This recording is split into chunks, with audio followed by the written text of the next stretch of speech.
Selamat sore untuk kita semua.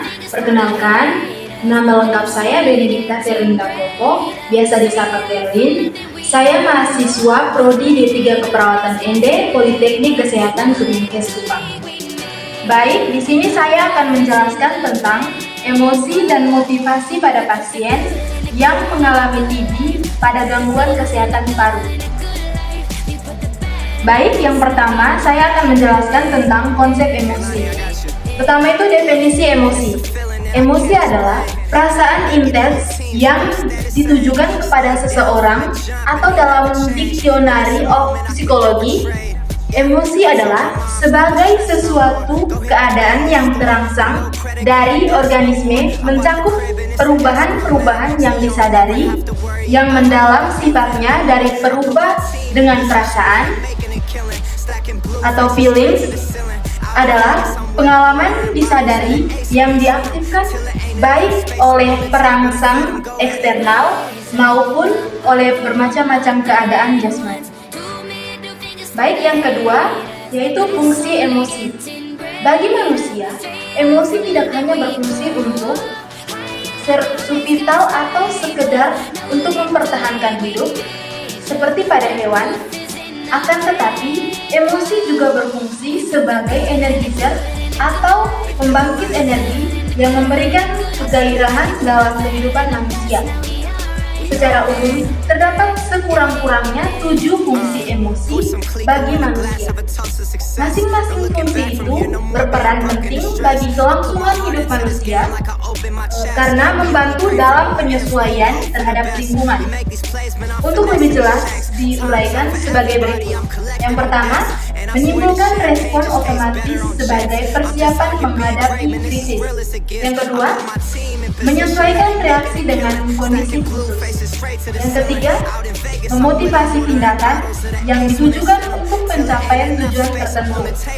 Yang keempat, mengomunikasikan sebuah niat pada orang lain. Anda marah. Yang kelima, meningkatkan ikatan sosial. Yang keenam, mempengaruhi memori dan evaluasi. Yang ketujuh, meningkatkan daya ingat terhadap memori tertentu. Yang ketiga, teori-teori emosi. Walgito 1997 mengemukakan 3 teori emosi, yaitu teori sentral, teori berpikir, dan teori kepribadian. Yang pertama itu teori sentral. Itu menurut teori ini, gejala kejasmanian merupakan akibat dari emosi yang dialami oleh individu. Yang kedua, teori berpikir.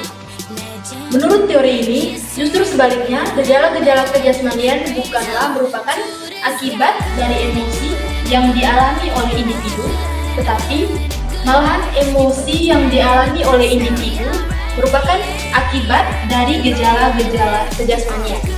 Yang ketiga, teori kepribadian. Menurut teori ini, emosi merupakan suatu aktivitas pribadi di mana pribadi ini tidak dapat dipisahkan dalam jasmani dan psikis sebagai 2 substansi yang terpisah. Yang berikut, yang keempat, macam-macam emosi. Macam-macam emosi yaitu yang pertama, amarah. Amarah yaitu dibagi menjadi beberapa bagian, yaitu beringas, mengamuk, jengkel, benci, kesal hati. Yang kedua, kesedihan. Kesedihan terbagi menjadi beberapa bagian, yaitu yang pertama pedih, muram, suram, melankolis, mengasihi diri, dan putus asa. Yang ketiga, rasa takut. Itu dibagi menjadi beberapa bagian, yaitu cemas, gugup, khawatir, was-was, perasaan takut sekali, waspada, dan tidak tenang. Yang berikut, kenikmatan, yaitu senang, bangga, bahagia, gembira, riang, dan puas. Yang kelima itu cinta, yaitu penerimaan, persahabatan, kepercayaan, hormat, kemesraan, kebaikan hati. Yang keenam, terkejut, yaitu terpisah dan terkejut. Yang ketujuh, jengkel, yaitu hina, jijik, muak, tidak suka. Dan yang kedelapan itu halu, yaitu malu, hati, dan kesal. Baik, yang sekarang itu B, yaitu konsep motivasi. Yang pertama, pengertian motivasi. Motivasi berasal dari kata to move, yang artinya bergerak untuk. Adalah dorongan internal dan eksternal dalam diri seseorang yang mengindikasikan adanya hasrat dan minat untuk melakukan kegiatan dalam rangka memenuhi kebutuhan, harapan, dan cita-cita, penghargaan, dan penghormatan atas diri, lingkungan yang baik, dan kegiatan yang menarik. Yang berikut, yang mempengaruhi motif disebut motivasi, yaitu yang pertama itu sumber-sumber motivasi. Sumber-sumber motivasi dibagi menjadi dua bagian, yaitu motivasi internal dan motivasi eksternal. Dan yang kedua, teori-teori motivasi. Ada 5 tingkatan kebutuhan manusia, terdiri atas yang pertama, kebutuhan fisiologis atau psychological needs. Yang kedua, kebutuhan rasa aman atau safety needs. Yang ketiga, kebutuhan sosial atau social needs. Yang keempat, kebutuhan harga diri atau esteem needs. Dan yang kelima, kebutuhan aktualisasi diri atau self-actualization needs. Lanjut, yang kedua, teori kebutuhan berprestasi atau needs for achievement. Teori ini dikemukakan oleh N.C. Celan yang menyatakan bahwa motivasi berbeda-beda sesuai dengan kebutuhan seseorang akan prestasi. Ada 3 karakteristik orang yang berprestasi tinggi, yaitu yang pertama, teori 2 faktor Herzberg, yang kedua, teori penetapan tujuan, yang ketiga, teori harapan. Yang berikut, C.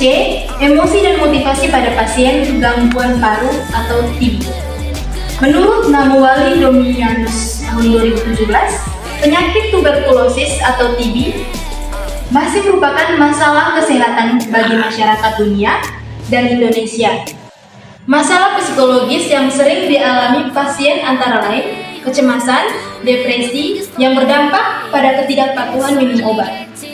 Baik, sekian penjelasan dari saya mengenai emosi dan motivasi pada kesehatan paru atau tuberkulosis.